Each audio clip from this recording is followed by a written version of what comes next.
Hello मेरे प्यारे बच्चों, welcome to my YouTube channel. तो चलिए चलते हैं अपने टॉपिक पे। क्लास 12 चैप्टर 3 मैट्रिक्स के PYQs हम कर रहे थे लास्ट वीडियो में। इस वीडियो में हम उसी को कंटिन्यू करेंगे। क्वेश्चन है, show that all the diagonal elements of skew symmetric matrix are zero. क्या प्रूव करना है हमें कि जो स्क्रू सिमेट्रिक मैट्रिक्स है उसके डायगोनल्स क्या होते हैं, ज़ीरो होते हैं। ये थ्योरम भी है और इसके MCQ क्वेश्चन भी बन सकता है। अब हम इसे प्रूफ कैसे करें? Solution, let A I J matrix को इस तरीके से लिखते हैं ना, is a skew symmetric matrix. Skew symmetric matrix, then अब स्क्रू सिमेट्रिक मैट्रिक्स की कंडीशन क्या होती है? A I J equal to minus A J I for all I comma J. यानी ये इसकी कंडीशन होती है। A I J equal to होता है माइनस ए जे आई के, यानी कि मैट्रिक्स जो ए होती है या फिर इसका ट्रांसपोज अगर हम निकालें तो वो माइनस ए के इक्वल होती है, या फिर A equal to minus A dash. इस तरीके से दोनों में से लिख सकते हैं। अब किसकी बात कर रहे हैं? डायगोनल एलिमेंट हमें प्रूफ करने हैं कि ज़ीरो है। तो डायगोनल एलिमेंट क्या होते हैं? 4 डायगोनल एलिमेंट कौन से होते हैं? जहाँ पर आई इक्वल टू किसके होता है? जे। तो फॉर आई इक्वल टू जे कितना हो जाएगा? जे की जगह हम आई पुट कर रहे हैं, ए आई आई माइनस यहाँ भी आप क्या लिखोगे? ए आई आई। अब जब हम इसको इधर शिफ्ट कर देंगे तो ए आई आई प्लस ए आई आई बराबर कितना हो जाएगा? ज़ीरो। तो 2 ai बराबर कितना हो गया? ज़ीरो। तो ए आई आई बराबर कितना हो जाएगा? ज़ीरो। आई और जे जहाँ इक्वल होंगे, यानी जैसे 1 1 हो गया, 2 2 हो गया, 3 3 हो गया, तो डायगोनल एलिमेंट्स क्या हो गए? ज़ीरो। अभी हमारा प्रूफ हो गया है, all the diagonal elements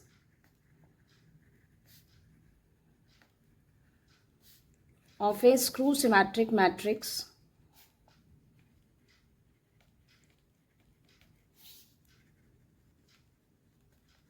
are always zero. Next है, नेक्स्ट क्वेश्चन है, if A and B are symmetric matrix, A और बी सिमेट्रिक मैट्रिक्स है, such that A B and B A are both defined. A B भी निकाल सकते हैं और उस मैट्रिक्स में बी ए भी निकाल सकते हैं। ए इंटू बी भी कर सकते हैं, बी इंटू ए भी कर सकते हैं, दोनों पॉसिबल है। तो प्रूफ करना है ए बी माइनस बी ए एक स्क्रू सिमेट्रिक मैट्रिक्स है। स्टार्ट करते हैं। ए और बी कैसी दे रखी है हमें? Skew symmetric. तो given A and B are symmetric है, स्क्रू नहीं है ओनली बच्चों, सिमेट्रिक है। सिमेट्रिक मैट्रिसेस, अगर सिमेट्रिक मैट्रिक्स है तो कंडीशन क्या हो गई? A equal to A dash and B equal to B dash. Transpose करने पे आपको वही मिल जाएगा। अब हमें प्रूफ करना है कि ए बी माइनस बी ए कैसा है? Screw symmetric. अब हमें जिस भी मैट्रिक्स को स्क्रू सिमेट्रिक प्रूफ करना है, हम उसका ट्रांसपोज निकालते हैं। अगर उसका ट्रांसपोज आपको माइनस साइन के साथ वही दे दे तो वो कैसे होगा? Screw symmetric. अब इसका फॉर्मूला क्या हो जाएगा? इसको इस तरीके से लिख सकते हैं, A B transpose minus B A transpose. A minus B का ट्रांसपोज होता है वो होता है A transpose minus B transpose. और ए बी ट्रांसपोज क्या होता है? ये पीछे से खुद इस तरीके से ओपन होता है, B transpose A transpose minus ये क्या हो जाएगा? A transpose B transpose. अब बी ट्रांसपोज किसके इक्वल है? बी के, और ए ट्रांसपोज किसके इक्वल है? ए के। अब हम लेके क्या चले थे? A B minus B A, और बच्चों लेके आए B A minus A B. Minus common ले लें तो हमारा कितना आ जाएगा? ए बी माइनस बी, यानी कि वही मैट्रिक्स आ गई हमारी माइनस साइन के साथ। अब हमारा क्या प्रूफ हो गया? Hence A B minus B A is symmetric matrix.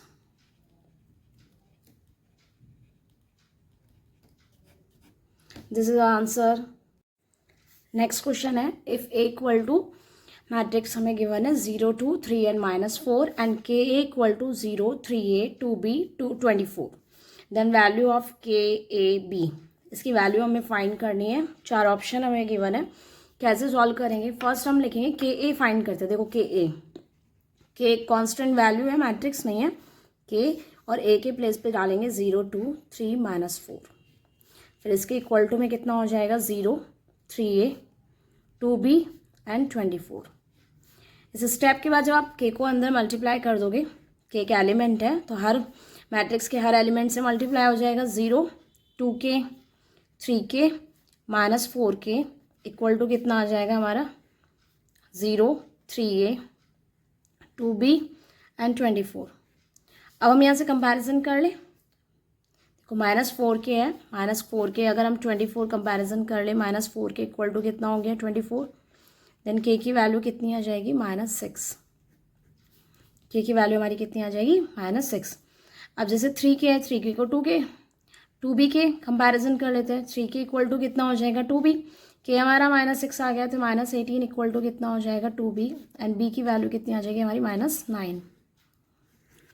ऐसे ही 3a इक्वल टू कितना हो जाएगा 2k, तो k तो हमारा कितना है -6 यानी कि -12।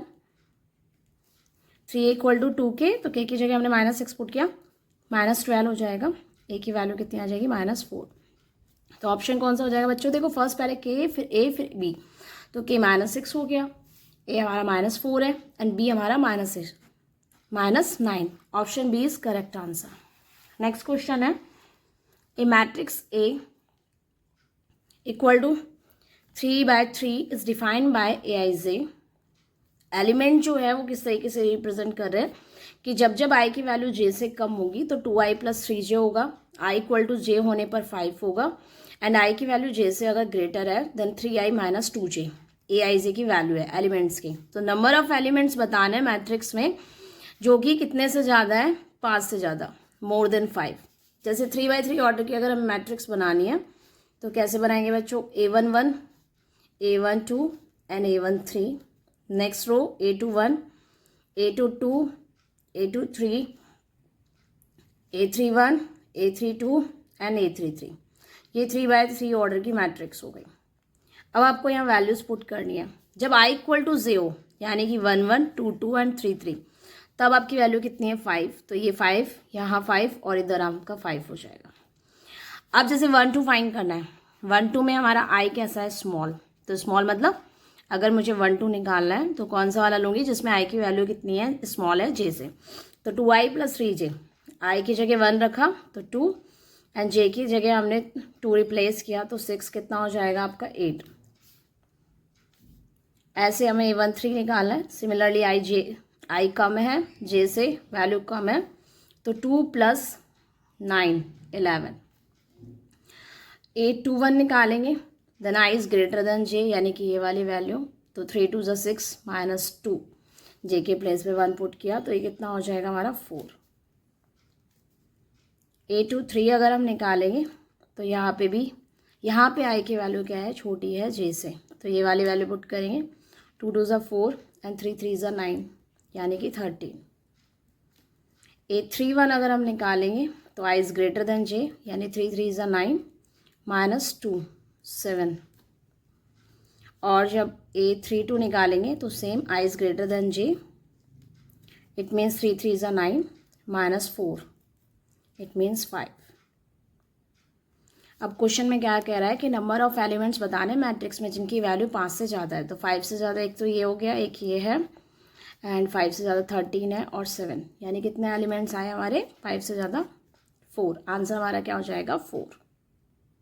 नेक्स्ट क्वेश्चन है, for matrix x equal to, matrix हमें गिवन है, फाइंड करना है x² - x। ये किसके इक्वल है 2ik, 3ik, ik या 5ik। तो फर्स्ट हम निकालेंगे x²। x² के लिए x × x यानी कि 1 0 1 1 1 0, इसको 2 टाइम्स लिखा, 0 1 1 1 0 1 एंड 1 1 0। अब हम इसका मल्टीप्लाई करेंगे फर्स्ट रो फर्स्ट कॉलम से, तो 0 × 0 एंड 1 × 1 और 1 × 1, तो कितना हो जाएगा हमारा 2। फर्स्ट रो सेकंड कॉलम, 0 × 1 0, ये भी 0 और ये हमारा कितना हो जाएगा 1। फर्स्ट रो थर्ड कॉलम से 0 1 एंड 0 यानी कि 1। Similarly second row first column 0 0 और 1, सेकेंड रो सेकेंड कॉलम 1 0 1 यानी कि 2। Second row second column third column से, तो 1 × 1 1, ये 0 हो जाएगा और ये 0 हो जाएगा। फर्स्ट 0 से 1 और फिर ये 0 हो जाएगा। इसी तरीके से 1 फिर 0 और फिर 0, यानी कि ये भी 1 आ जाएगा। 1 एंड 1 2 हो गए यहाँ पे, और फिर ये हमारा आ जाएगा एक्स स्क्वायर। अब हमें क्या निकालना है, एक्स स्क्वायर में आपको माइनस कर देना है एक्स, यानी कि 0 1 1 1 0 1 1 1 0, ये माइनस करोगे तो ये किसके इक्वल आ जाएगा बेटा, 2 1 माइनस 1 0 0 0 2 0 0 0 एंड 2। अब अगर हम 2 कॉमन ले लेंगे तो ये बन जाएगा 1 0 0 0 1 0 0 0 1, यानी किसके इक्वल आ जाएगा ये 2i के। तो आंसर कितना हो जाएगा इसका, 2i। नेक्स्ट क्वेश्चन है, if A equal to A I is a skew symmetric matrix of order N, then चारों में से कंडीशन बतानी है कि कौन सी करेक्ट है। तो स्क्रू सिमेट्रिक मैट्रिक्स की कंडीशन क्या होती है, अभी जस्ट हमने पहले क्वेश्चन किया था, अभी तक बताया था। स्क्रू सिमेट्रिक मैट्रिक्स के डायगनल्स क्या होते हैं, 0, जो अभी हमने थ्योरम करी थी। तो डायगनल्स क्या होते हैं, i इक्वल टू z, तो डायगनल एलिमेंट क्या हो जाएंगे, 0। ऑप्शन सी इसका आंसर हो जाएगा बच्चों। नेक्स्ट क्वेश्चन है हमारे पास, A and B are skew symmetric matrix of same order. A और बी कैसे मैट्रिक्स है, स्क्रू सिमेट्रिक मैट्रिक्स है, और ए बी सिमेट्रिक है इफ़ कंडीशन बतानी है, ए बी इक्वल टू 0 पर होगा, A B equal to minus B A B equal to B A, या बी ए इक्वल टू 0। तो बच्चों गिवन क्या है, ए और बी स्क्रू सिमेट्रिक, यानी ए इक्वल टू कितना हो जाएगा, ए डैश माइनस का, और बी इक्वल टू कितना हो जाएगा, माइनस का बी डैश। ठीक है, या फिर मैं इसको इस तरीके से लिख सकती हूँ, A dash equal to minus A, या फिर B dash equal to minus B, दोनों में से कोई सा भी। अब हमें क्या दिखाना है कि ए बी सिमेट्रिक है। अच्छा, ए बी का ट्रांसपोज, ए बी सिमेट्रिक का मीन्स क्या होता है, ए बी सिमेट्रिक का मीन्स होता है कि अगर हम ए बी का ट्रांसपोज निकालें तो हमें वही मैट्रिक्स मिलेगी। अब हम इसका ट्रांसपोज निकालते हैं, तो ट्रांसपोज के लिए क्या होता है, बी डैश ए डैश। अब बी डैश किसके इक्वल है, माइनस बी के, और ए डैश किसके इक्वल है, माइनस ए के। यहाँ से वैल्यू सब्स्टिट्यूट करें तो हमारा कितना हो जाएगा, बी ए। अब हमें चाहिए कितना था, A B dash equal to A B, आया कितना गया, बी ए। अब ए बी कब आएगा, ये तो जब भी पॉसिबल है जब ए बी इक्वल टू कितना हो, बी ए। तो कंडीशन हमारी क्या हो गई कि ए बी इक्वल टू कितना हो जाएगा, बी ए। आंसर सी इसका करेक्ट हो जाएगा। नेक्स्ट क्वेश्चन है, if A equal to A I J is a square matrix of order 2 such that A I J equal to 1 when I is not equal to J and 0 I equal to J, then A square is. ये हमें 4 option दे रखे हैं। First हम matrix A निकालते हैं, कितने order की है वो, 2 ऑर्डर की, यानी कि स्क्वायर मैट्रिक्स है तो 2x2 ऑर्डर की।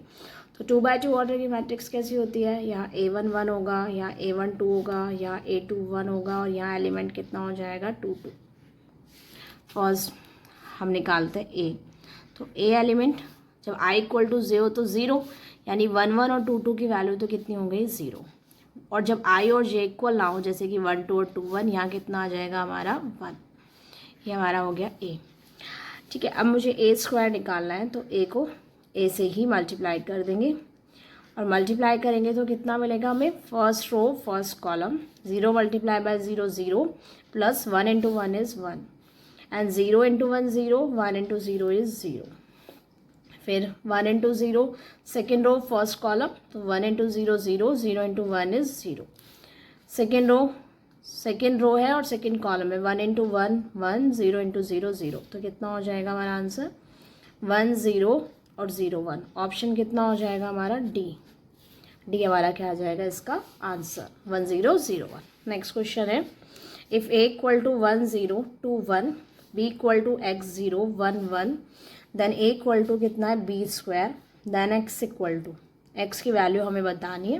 कंडीशन हमें दे रखी है बी स्क्वायर, तो फर्स्ट हम बी स्क्वायर फाइंड कर लेते हैं। B square, B into B, X 0 1 1 multiply bye x 0 1 1। अब हम बी स्क्वायर अगर निकालेंगे तो बी स्क्वायर हमारा कितना आएगा, first row first column, X into X square, and 0 into 1 0। First row second column, X into 0 0, 0 into 1 कितना हो जाएगा हमारा 0। Next second row first column, 1 into X and plus में 1, then second row second column 0 और कितना हो जाएगा 1। ये हमारा बी स्क्वायर आ गया जो किसके इक्वल है, ए के। अब हम इन दोनों को आपस में इक्वल रखते हैं। बी स्क्वायर हमारा किसके इक्वल है, ए के, यानी कि एक्स स्क्वायर 0, एक्स प्लस 1 1, ये इक्वल हो गया ए के 1 0 2 1। अब इसे बच्चों कंपैरिजन करेंगे। देखो ऊपर से अगर कंपैरिजन करोगे तो एक्स स्क्वायर की वैल्यू आ गई 1, यानी एक्स की वैल्यू आ गई +-1। लेकिन आप इसमें देखो एक्स यहाँ पर भी है। अब इधर से अगर कंपैरिजन करें तो x प्लस 1 की वैल्यू आई 2, then x is -1, sorry +1। x की वैल्यू कितनी आ जाएगी, +1, यानी यहाँ से +-1 और यहाँ से +1, यहाँ से तो 1 और -1 है। क्या -1 इसको सेटिस्फाई कर रहा है, नहीं। जो दोनों में कॉमन आंसर आएगा वो इसका आंसर हो जाएगा। तो वैल्यू इसका आंसर कितना हो गया, 1। ऑप्शन सी इसका करेक्ट आंसर है। नेक्स्ट क्वेश्चन है, A and B are two skew symmetric matrix, then A B plus B A is skew symmetric, A symmetric matrix, identity या जीरो मैट्रिक्स। ए और B हमें skew symmetric है, यानी कि A equal to -a' and B equal to b -b'। अब हमें क्या check करना है, A B plus B A. जब भी हमें किसी मैट्रिक्स को सिमेट्रिक और स्क्रू सिमेट्रिक निकालना है तो हम उसका क्या निकाल लेते हैं, डैश। तो इसका ट्रांसपोज निकालेंगे। तो प्लस में ट्रांसपोज कैसे निकालते हैं, ए बी ट्रांसपोज प्लस कितना हो जाएगा, बी ए ट्रांसपोज। अभी इसका फॉर्मूला कैसे ओपन होता है, बी डैश ए डैश, और बी ए ट्रांसपोज किसके इक्वल होता है, ए डैश बी डैश के। अब बी डैश हमारा किसके इक्वल है, -b के। जब माइनस शिफ्ट इधर कर दोगे -b, और ए डैश भी -a के इक्वल है, तो ये प्लस में हो जाएंगे बी ए, और ये प्लस में कितना हो जाएगा, ए बी। यानी कि प्लस में ए बी प्लस कितना लिख सकते हैं उसको, बी ए। दो मैट्रिक्स का सम जो होता है वो इक्वल होता है, ए प्लस बी करे या बी प्लस ए करे, इक्वल आएगा। यानी ये कैसी मैट्रिक्स है, सिमेट्रिक मैट्रिक्स। नेक्स्ट क्वेश्चन है, if F of X equal to cos x minus sine x 0, sine x cos x 0 0 0 1 3/3 order की मैट्रिक्स है, और कंडीशन हमें गिवन है एफ ऑफ एक्स का स्क्वायर इक्वल टू में एफ ऑफ के एक्स। तो value find करनी है के की। कैसे निकालेंगे, फर्स्ट हम निकालेंगे एफ ऑफ एक्स का होल स्क्वायर, यानी एफ ऑफ एक्स को एफ ऑफ एक्स से ही मल्टीप्लाई करेंगे। cos x minus sine x 0, sine x cos x 0 0 0 1 multiply by cos x minus sine x 0, sine x cos x 0 and 0 0 1। Multiply करें बच्चों, first row first column, then cos into cos, cos square x, minus sine into sine, minus sine square हो जाएगा, and 0 into 0 0। First row second column, तो cos into minus sine कितना हो जाएगा, minus cos x sine x, और ये भी हमारा कितना हो जाएगा, minus sine x cos x. Then first row second column में इसका हमने इससे मल्टीप्लाई किया, इसका इससे किया, फिर 0 का 0 से 0 हो गया। अब आप फर्स्ट रो थर्ड कॉलम 0 0 और फिर ये 0, तो ये 0 हो गया। Next sine into cos x, sine x cos x, plus cos into sine same, sine x cos x, फिर 0 multiply by 0 0। Second row second column, minus sine square plus cos square y, minus sine square x plus cos square x, वो 0 हो जाएगा। Second row third column, तो 0 0 and 0। Third row first column 0 0 and 0। Third row second column 0 0 and 0। अब 0 0 और कितना हो जाएगा हमारा 1। अब बच्चों अगर आप देख रहे हो तो ये आइडेंटिटी हो गई cos 2x की, ये हो जाएगा -2 sin x cos x, और 2 sin x cos x होती है sin 2x की, तो माइनस साइन 2x की आइडेंटिटी है ये 0। ये sin x cos x यानी 2 sin x cos x, यानी कि sin 2x की आइडेंटिटी है। सिमिलरली ये cos 2x की है, फिर ये 0, नाउ 0 0 1। ये हमारा आ गया एफ एक्स का स्क्वायर। अब हम एफ ऑफ के एक्स निकालेंगे, तो एफ ऑफ के एक्स कैसे निकलेगा, यहाँ पे x के प्लेस पे के एक्स रिप्लेस हो जाएगा, जहाँ जहाँ x है वहाँ के एक्स हो जाएगा, यानी कि कॉस के एक्स माइनस साइन के एक्स, यहाँ साइन के एक्स, ठीक है। और आप देखोगे तो ये सेम हो जाएंगे, यानी कि कॉस के एक्स माइनस साइन के एक्स और दोनों इक्वल है। तो जब हम कंपैरिजन करेंगे ना, तो यहाँ आप देखोगे यहाँ के कॉस के एक्स हो जाएगा और यहाँ कितना हो जाएगा 2x। तो कंपैरिजन करेंगे तो के की वैल्यू हमारी कितनी आ जाएगी 2। तो दिस इज़ हमारा, ये हमारा क्या हो जाएगा, आंसर हो जाएगा। तो बच्चों इस वीडियो में इतना ही। थैंक यू सो मच बच्चों, पढ़ते रहो बढ़ते रहो।